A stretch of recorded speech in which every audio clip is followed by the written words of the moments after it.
So I have realized recently how much attention is a commodity in this space and many other social media spaces. And then that means that I have to think about for myself what I'm willing to sell to get it, to get that attention. And I realized that code switching and performance culture have prepared me for a lot. But in this season of my life, I don't even know if I'm down. That's not true. I do know I'm not always down for what it prepared me for. And it's had me take a hard look at myself around that. And recently I did a story on my Instagram stories. Obviously, I did a story on my Instagram stories. And I was just musing about the fact that this YouTube journey, in and of itself, the process and the journey of becoming a YouTuber, this is still crazy for me to say in my head. I'm like, but yeah, what I have done over the last, few months, yeah, I'm a new YouTuber. But the process in doing that has been confronting in some ways and also really liberating in other ways. But I was talking on the video about how I'm in this season and space after 9.5 years of being a coach, 9.5 years of being online in some way, shape, or form, talking about marriage and talking about relationships and what it is that I do, that I really want to lead with who I am and not what I do. I was going to so many things and meeting so many entrepreneurs online, in person, networking events in that beginning season where somebody asks you, tell me about yourself. They're really asking you what it is that you do. And then I started to be conditioned into saying, this is what it is that I do, which is a role, but not who I am, right? Or telling them about myself. Granted, it gives them some insight into me, right? I'm passionate about what I do. I love what I do. I don't think that I could have done it this long with the ebb and flow of the business aspect of it if I didn't really enjoy it and I didn't love it. There's not something, there's quite a few things that anchor me to what it is that I do. And it is a part of me, it is an extension. But what I am leading with here in this YouTube space, I'm leading with me.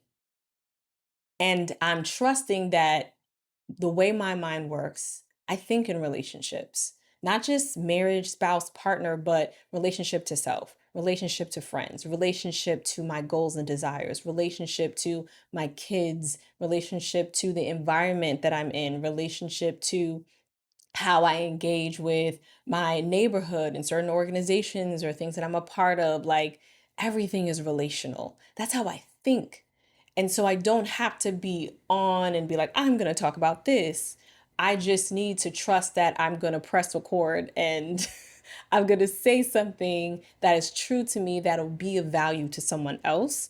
And you my people. Like, you get it and you kind of get me. And that takes time in a world where we have commodified attention on social media. Like that's the currency that people are vying for, because attention is what creates what success is for a lot of people. I get it and I'm not knocking it. But I was talking about in that story, like, I'm like, yo, I, yeah, that right there. I realize I do that a lot. My husband cannot stand it. And I don't usually realize that I'm popping. That's the Bronx girl in New York in me. But ultimately, I realized that I don't cut out my mistakes. A pop here, a flub of a word there, me saying the wrong word here. And unless it really interferes with like your comprehension of what it is that I'm saying, I'm probably not going to fix it. I'm not going to cut it out. And I was like, I have watched and enjoyed creators who do cut out mistakes, who do cut out ums. But how I'm approaching this is it's a conversation. I am now having a conversation with you, though I cannot see you and I don't know who you are, and you'll show up as a number on my video unless you're like, hey, roll call, this is me, and say hey in the comments and let me know you're here, which please do. I would love to see that. I would love to be able to expand the number I see to actual people. And I think the comment section is the biggest place in which you can do that. But I look at this in a conversation, I'm not like, oh, wait, pause. I said that word wrong. Let's rewind the tape. Let's start over. Okay. There's no editing. I can't do it.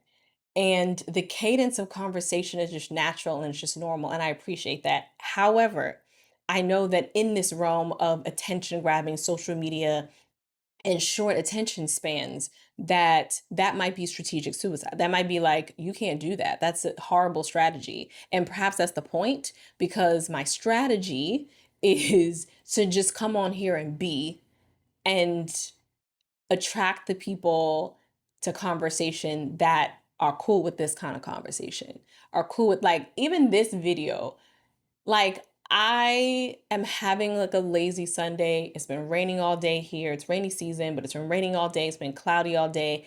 I've been working from my work desk here, and I decided to press record because I'm like, let me share this and get this out. Let me like solidify this moment in time. Let me share it with folk. Let me invite other people into this conversation, because I love a conversation. I think conversations can change things, can shift things, can be the catalyst and the jumping off point for so many things in our lives that help us grow and help us shift where we want to shift. But I'm looking, I'm real cash today. This is just the kind of day it is. And I don't know how that's going to go. That might not be the greatest on YouTube either. We shall see. I'm new to this game.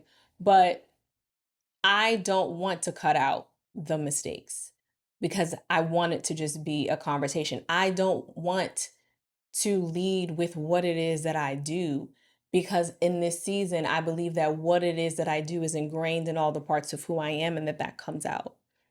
That doesn't mean, let me be clear, that I'm not going to share things that I have to offer, that I'm not going to have invitations for people to come and to engage with any of my digital offerings or membership or anything that could actually be helpful to the ones who need it. I have learned over the years, I've been coached through this and enough times, almost a decade, to be like, look, somebody needs it. So you got to tell them you have it. So I do.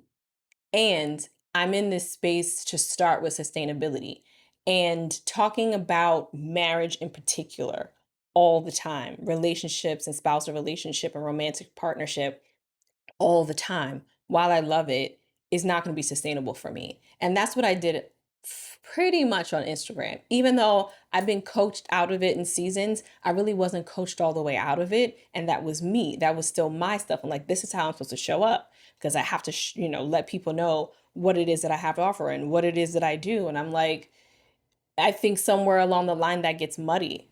And for me, it wasn't as sustainable. It's like, I'm just going to show up as I am. I'm going to talk, because the way that I think and the way that I see things, and I know the way that other people who probably see things and think too, are, we're going to talk about relationship regardless. And I have to trust that. So starting with sustainability for me on this platform means I'm not only talking about marriage, I'm talking about relationship to self. I'm talking about relationship to our kids. I'm talking about taking a step into doing something others might think are crazy, but it feels aligned with you and who you are in personal alignment, which is us moving abroad and traveling and having to figure out things out and navigate all the newness around that.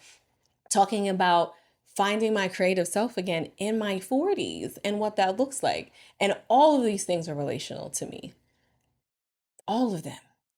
And it's wild that I'm just getting a chance to really flesh that out. But I think the biggest part of that, and while I am grateful in this season to this platform, is this is one of the platform, I want to say one of the only, but I really want to say only. That's what I want to say, but then I could be wrong because I'm not always plugged in.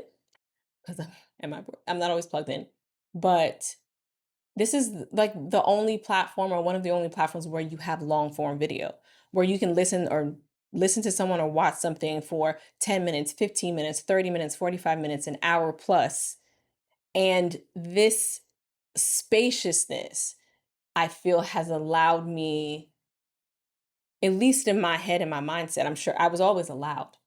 I was always given the opportunity and the invitation. I didn't always take it, but it's allowed me to take the opportunity to expand and just to kind of be in a different way. And I appreciate that.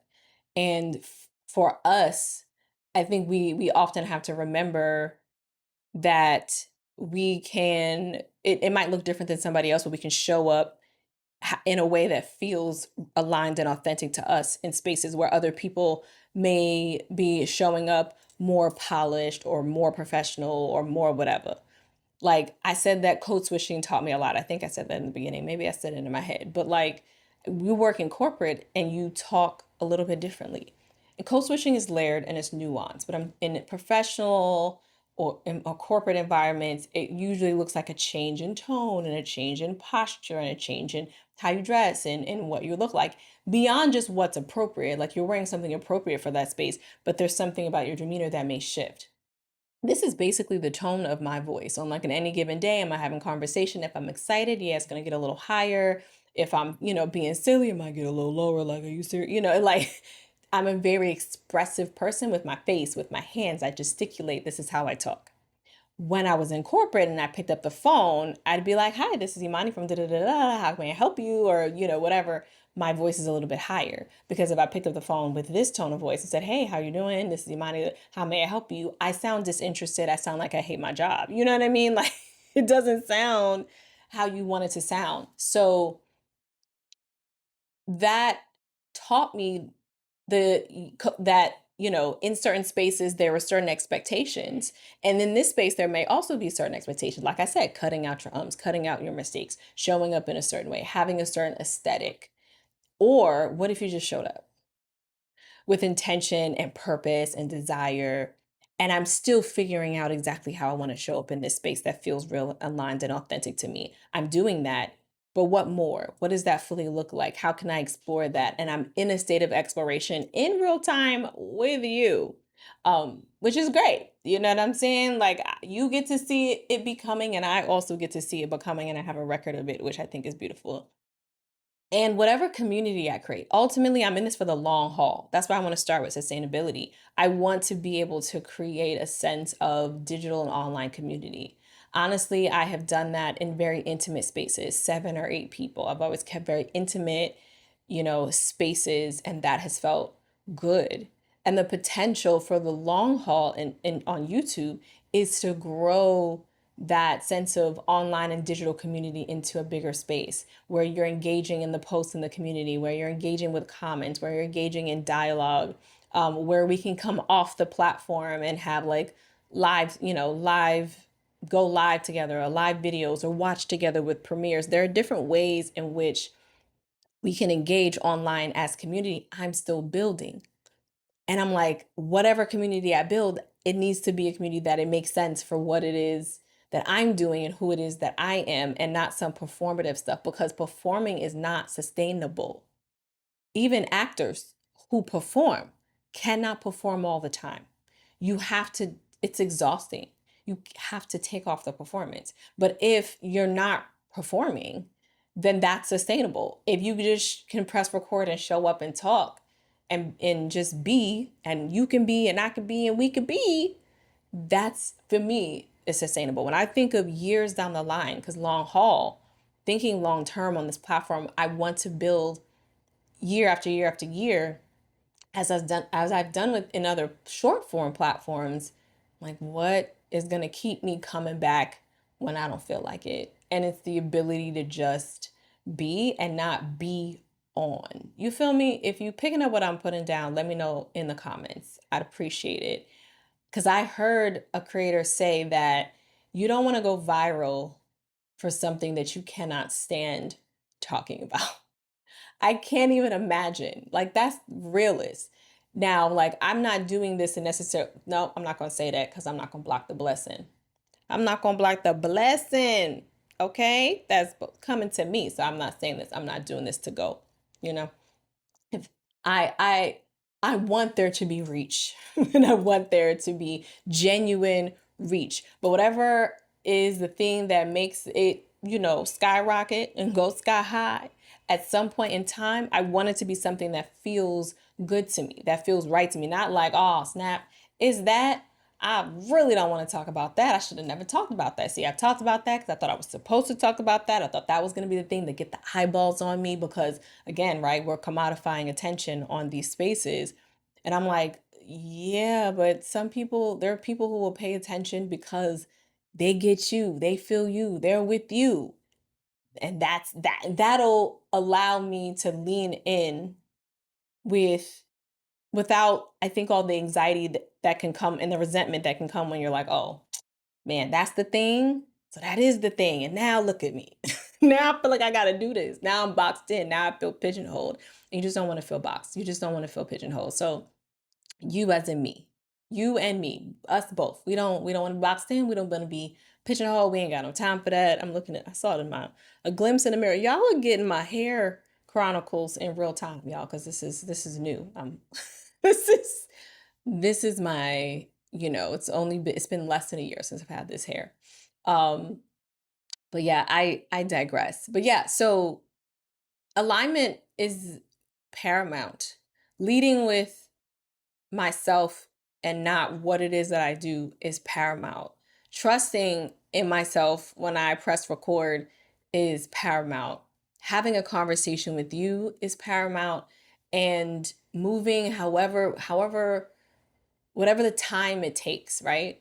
However short, however long, or anything in between that it takes to build something foundational and solid on this space that feels good to me, that feels good to those of you who rock with me. That is paramount. That's why I'm here.